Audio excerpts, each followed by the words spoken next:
is feeling rather summery today. She's got her summer hat on. Looks like the coffee boat is doing a roaring trade this morning.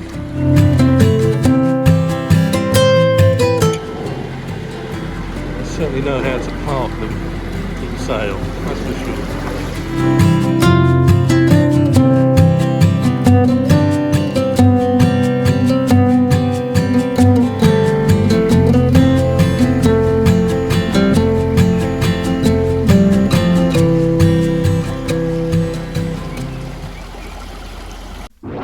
In last week's episode we left Leigh and carried on down the Bridgewater canal, stopping overnight just outside Dunham town before travelling through Altrincham and Sale.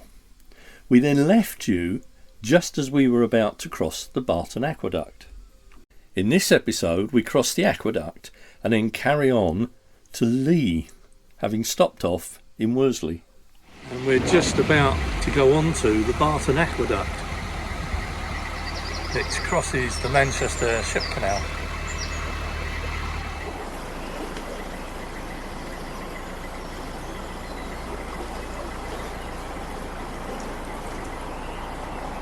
Just over there is the Barton Road swing bridge, and beyond that in the distance is the Thirlwell Aqueduct, a viaduct, sorry, not aqueduct.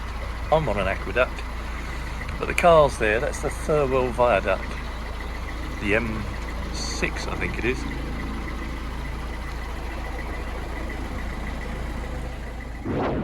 The original stone aqueduct was about 200 yards long by 12 yards wide, and it had 3 arches, the centre one having a span of 63 feet.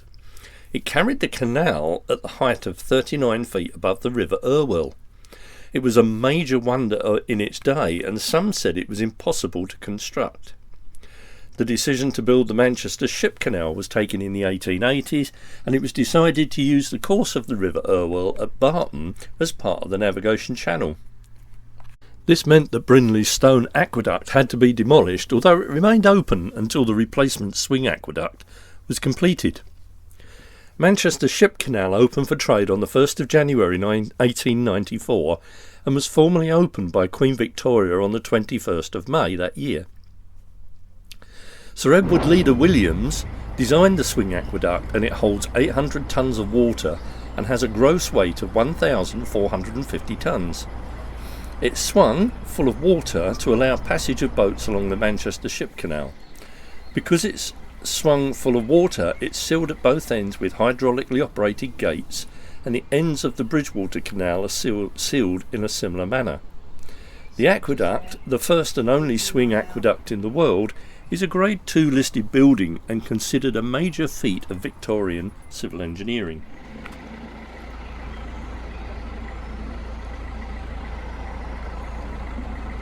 The scale, you can see the gentleman sat down there. Give you an idea of the sheer scale of this bridge.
It may be 30 miles from the coast, but it's been Phil Austin's labour of love.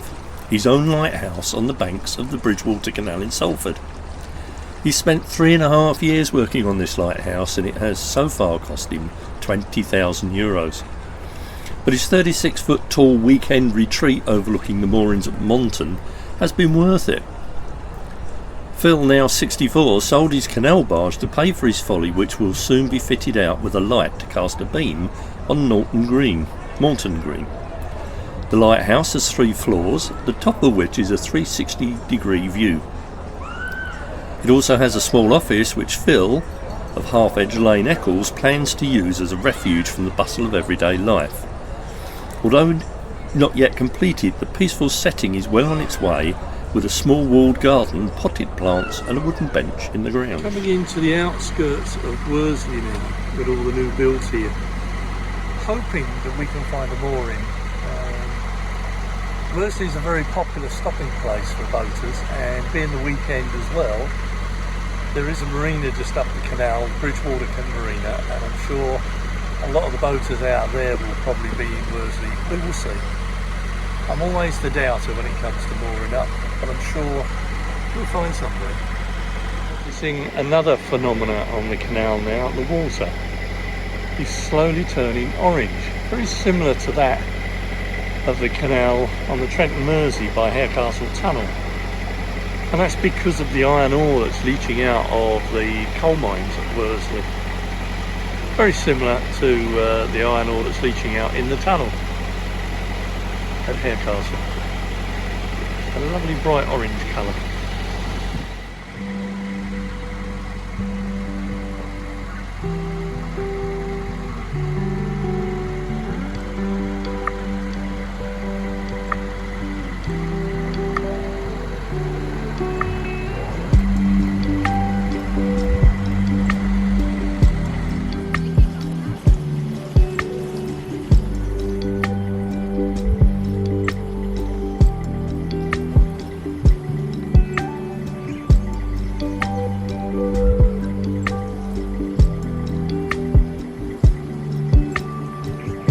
There's only that where that inflatable dinghy is at the moment, I think.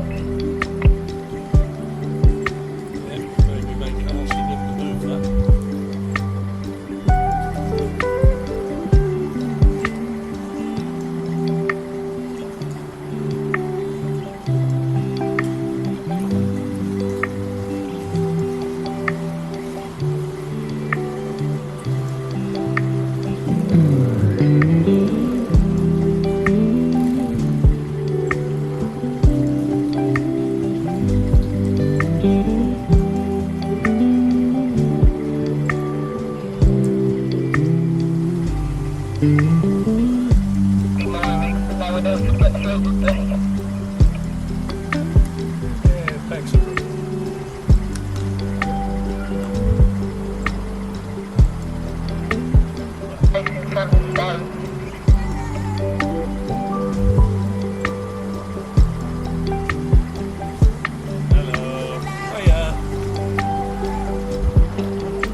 Our mooring here in Worsley, and the view that we have of this lovely packet house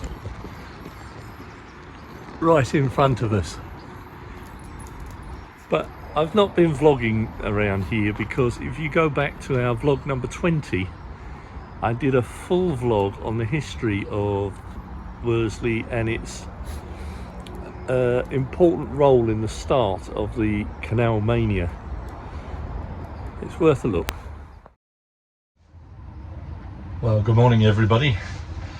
It's time for us to move. We're going to leave Worsley this morning, despite the weather being a little bit damp and drizzly. But our 7 days now on the Bridgewater is up. So we need to move on to Leigh, which is where the Bridgewater ends and the Leeds and Liverpool canal starts. So do join us. I don't know how much filming I'm going to get because of the rain, but I hope you enjoy the cruise today. So our final trip on the Bridgewater canal sees us leaving Worsley, making an immediate turn left and then carrying on down the Bridgewater canal until we reach Leigh, where we pass under the bridge onto the Leeds-Liverpool canal.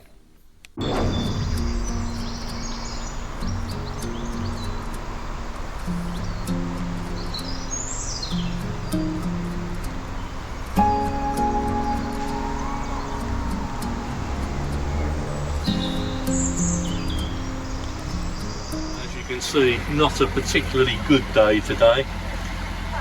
It's a bit of a rain and drizzly, but not too bad. It's only light rain.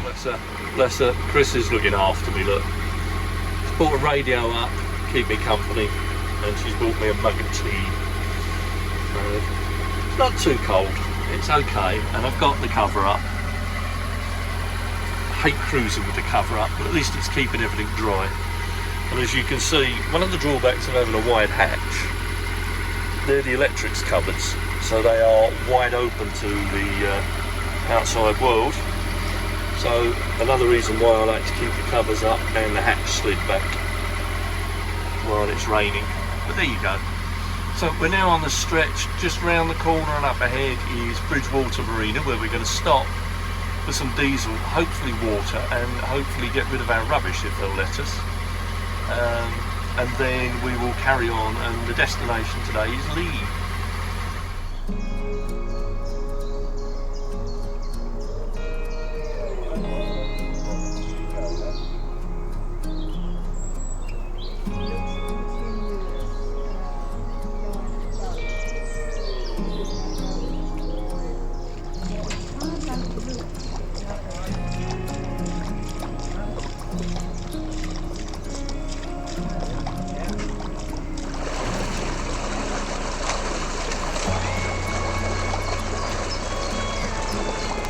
Had a quick pit stop behind us at Bridgewater Marina here for diesel.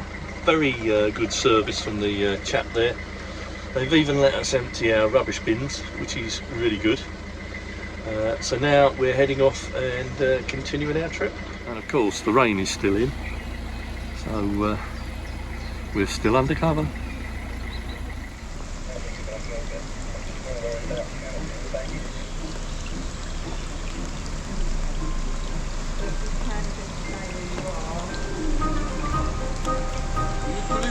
Man.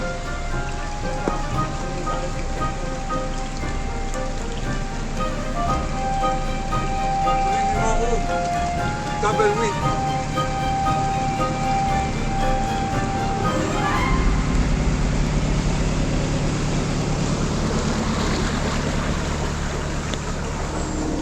Phew.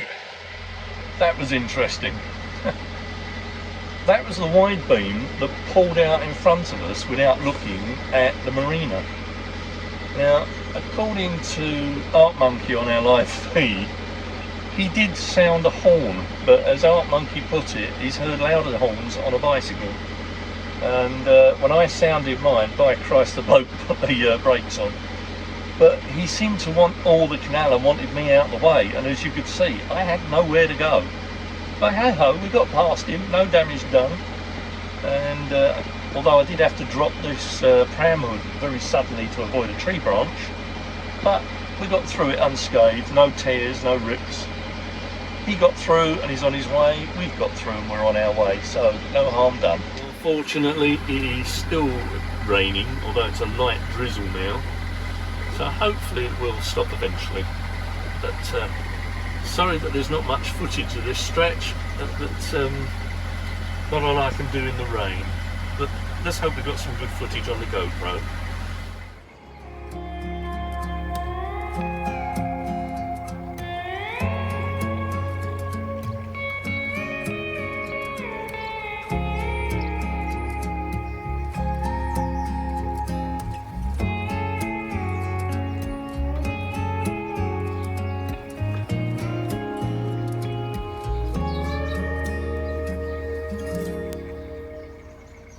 Get the impression that maybe this mill hasn't been used for a while.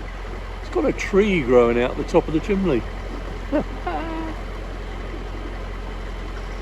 And talking of said mill, there you go.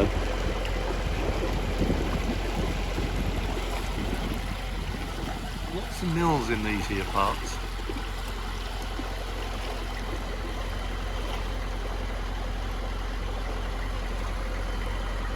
That'll be what's left of the old furnace room. Well, that's good. The rain has finally stopped and I've been able to get the cover down, and it's turned a little bit more cool than it has been the last few days, but it's nice now the rain has stopped, and we are now moving into Bedford, which is on the outskirts of Leigh. And there are numerous mills and that have been converted into apartments in this area. I'll show you some when we get to them. There are some pretty impressive mill buildings hidden away behind these trees. This one in particular looks quite ornate, although I can't see it that well because of the trees, but just look at that tower. Gorgeous, isn't it? Still being used, I think, as industrial units.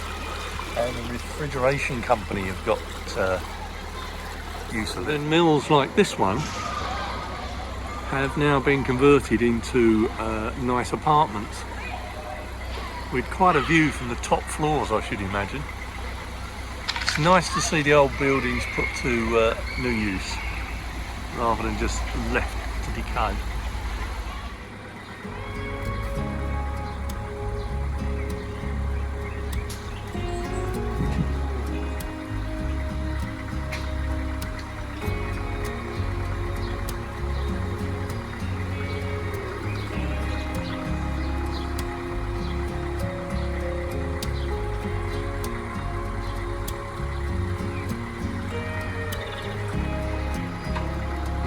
Basin here. This is Bedford Basin. It's bigger than it looks. Because you've got this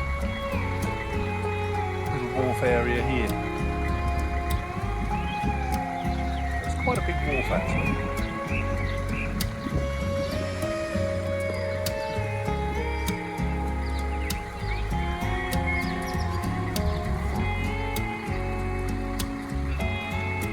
So we're now entering Leigh, which marks the end of the Bridgewater Canal and the start of the Leeds and Liverpool Canal, Leigh branch, because there are more than one branches on the Leeds and Liverpool Canal. And the bridge up ahead with the white, black and white sign is the demarcation point between the Bridgewater Canal and the Leeds and Liverpool Canal. And if we can get a mooring, we'll be stopping just after that bridge. The remains of a loading wharf here. And I think that's a new modern apartment block that's been built on the site of the old wharf. There is still evidence of the crane here, but the wharf workings are long gone. My mistake, it's actually a stop plank crane. So that big stop plank will be put into that slot to dam up the canal in case of a breach.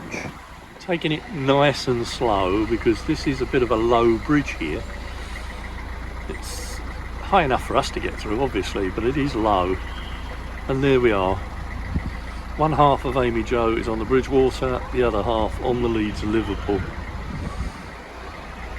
Through this bridge, and in our 7-day period is finished. Had a slight change of plan. When we came through the bridge, there was a boat moored up on here, but as we were mooring up on the other side, they left. So we've now moved across onto this mooring, which is better, only because we're on rings here, whereas over there we would have been on pins. So it's a 48-hour mooring, so we can stop here for a couple of days, which we will do, and then we will continue on. So that's us for today. Not bad. By a road over the corner there. But what is really handy just behind the wall here and through that bush is an Aldi supermarket.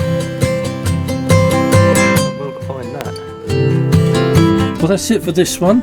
I do hope you enjoyed our adventures along the Bridgewater Canal, and now we start our new adventures on the Leeds-Liverpool Canal. But for now, thanks for watching, stay safe, look after yourselves, and we'll see you next time on Life on Board AmyJo. Bye.